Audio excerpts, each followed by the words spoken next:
What's up, guys? Mitch back here at MSG. Got this 335 N54 Vert 2010. Came in for an inspection and an oil change so far. We're gonna be going over this car top to bottom. Gavin's starting the oil change right now, just getting her apart a little bit more so that we can do a better inspection. Guy wants to go with some carbon items, mirror caps, front grille, and little lip spoiler for the back right here. Also wants us to look for some rims for the car. Just get this thing absolutely looking beautiful. Not today, but on a later date, we're going to be doing a detail for this car. Look at that. Beautiful. So far, other than the commons, like the power steering reservoir, honestly, we can't see anything. So again, we're going to do a deeper dive. Look at that beautiful interior. Left us the Carfax. This thing is absolutely beautiful. Makes me jealous. Makes me want to get one.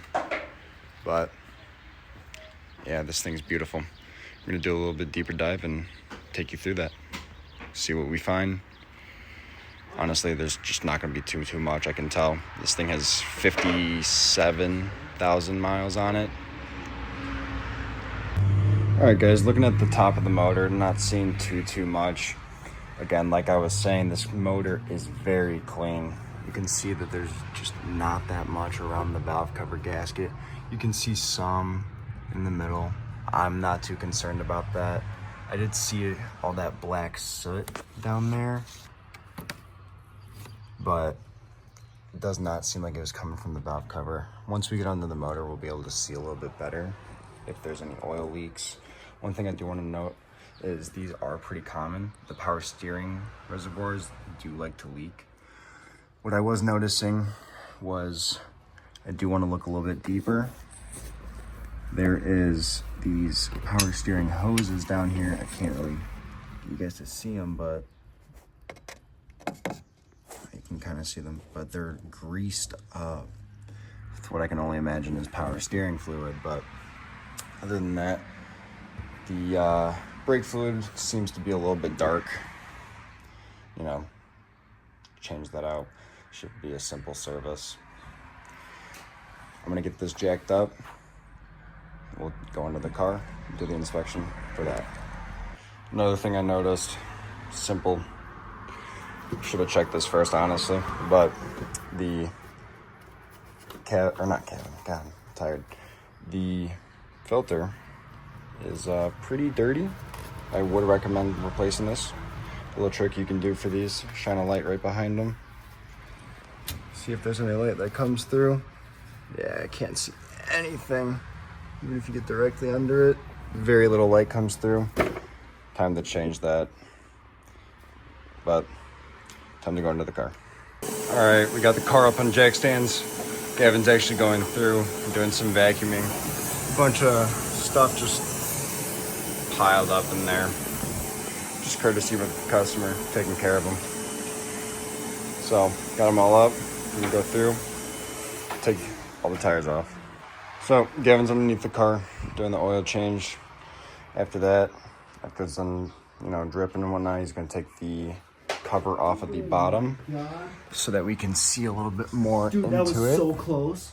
Yeah. Bro, I emptied it and that bitch was like right here. Oh my God, yeah. Shoot out. That's crazy. This thing is super clean. It's beautiful. No exhaust work done.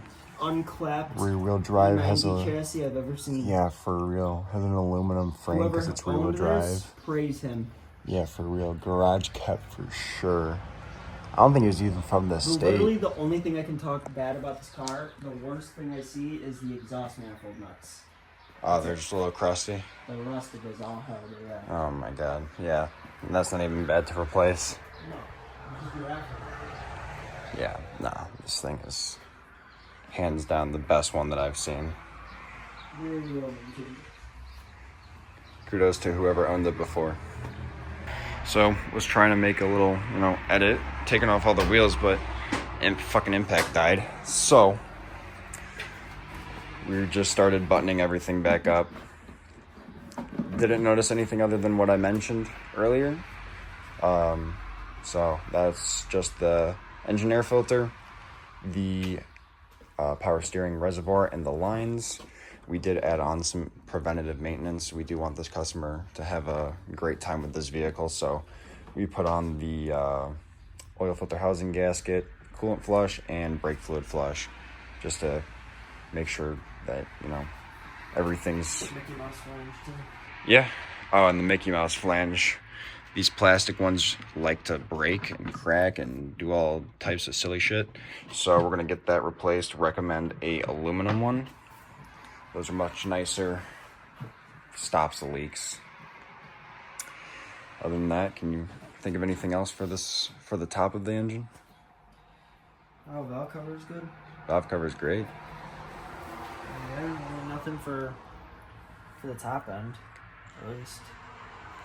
Everything else looks pretty good and new and well taken care of, so. Yeah, we're about to take off the wheels. The impact should be charged up by now.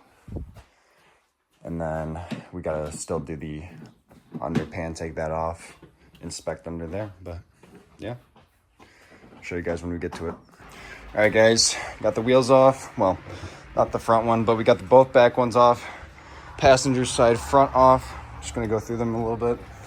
It's missing the clips. Yeah, it is missing the clips for the brake caliper. That's not safe. But other than that, what we've noticed is there is some heavy scoring on these rotors. Shout out the drilled and slotted though. Brake pads are getting a little bit low. I would recommend replacing them. He is... Oh, does it?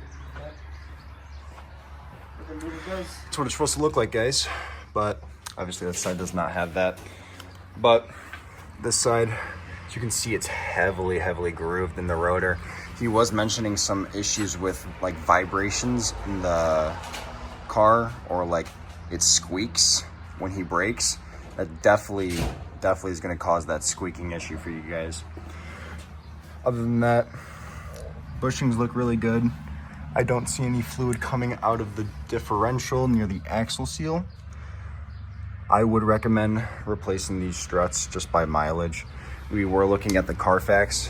The shocks and struts were declined on this vehicle when they were recommended, so unfortunately we're gonna have to recommend them again.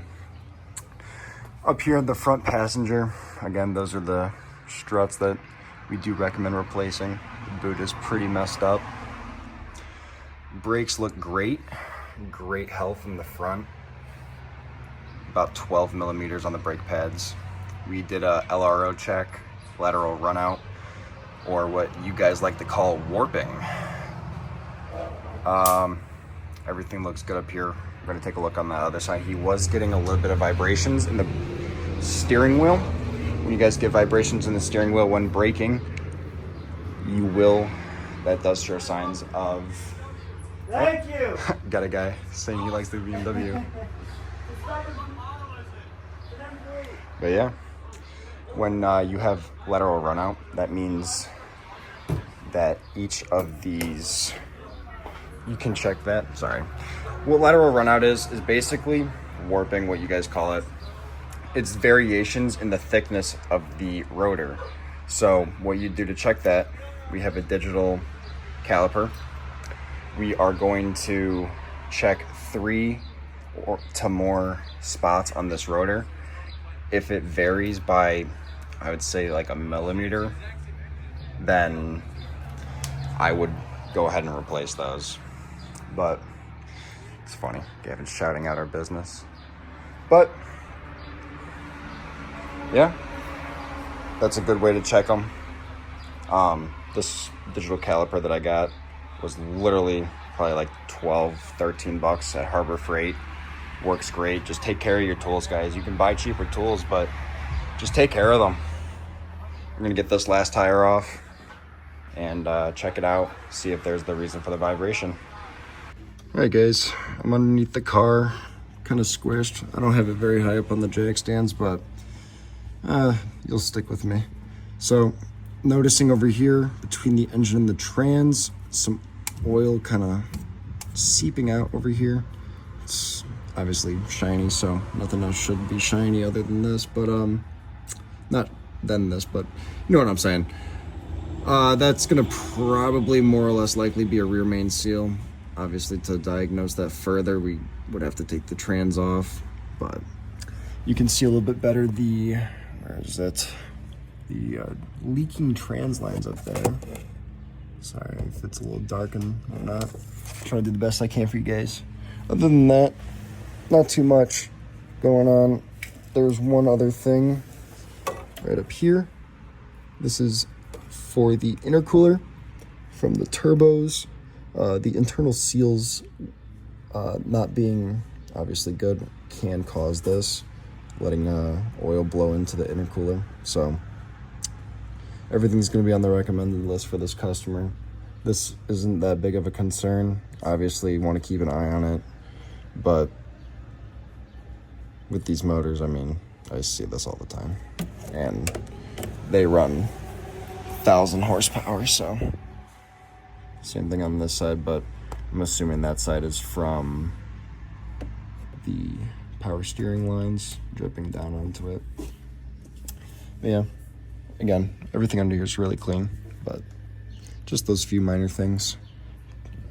Yeah, sorry about the shitty angle as well, guys, but it'll get better over time, I swear. All right, guys, got everything wrapped up on the bottom.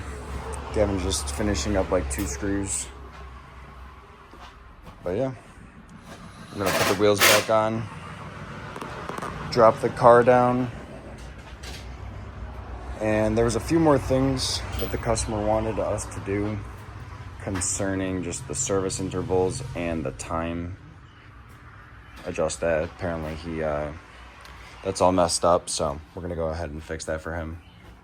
And then yeah, in the video I'm gonna put in the recommendations we got, the required stuff that we do require, that he do. We got a list of it right here. But yeah, after this is done, we got a 540 coming in for another oil change. Shout out Liquid Moly. It's the only stuff we're gonna use. It's the only things that these German cars like using. Now, this car does call for, fuck, I don't even know, probably like 030. What do you call for? Should be on the top. Maybe top. Oh, the oil things are here. Well, Alrighty. what the hell? Well, there's a reason that they don't tell you what you should put on there, because little known secret, every one of them should be getting 540, and I don't care what anyone says. Oh, it's not the right oil. Oh, it's not the right oil. When you start wanting to go with performance and longevity with these motors, that is the secret. Switching over to 540. It's a thicker oil, more higher viscosity, whatever you want to call it. Protects those moving parts a lot more than just your regular oil, especially with Moly and their additives. It's just top tier. It's the only thing that we recommend, and when you come to MSG, it's the only oil that you get used. Only additives that we use is from Liquid Moly. Brake fluid, Liquid Moly. So enough with the meat writing, but finishing up. Yeah. The motor started. Gavin is underneath, just checking for leaks. You know, we like to do a lot of quality control here over at MSG. But yeah, sounds beautiful. Hopefully we can get a new exhaust on her sometime soon. But gonna recommend a detail as well. He was already saying he really wanted one. Just out of courtesy, again, we cleaned the windshield. Woo! Look at those lights. And in the mirrors. Looks too good.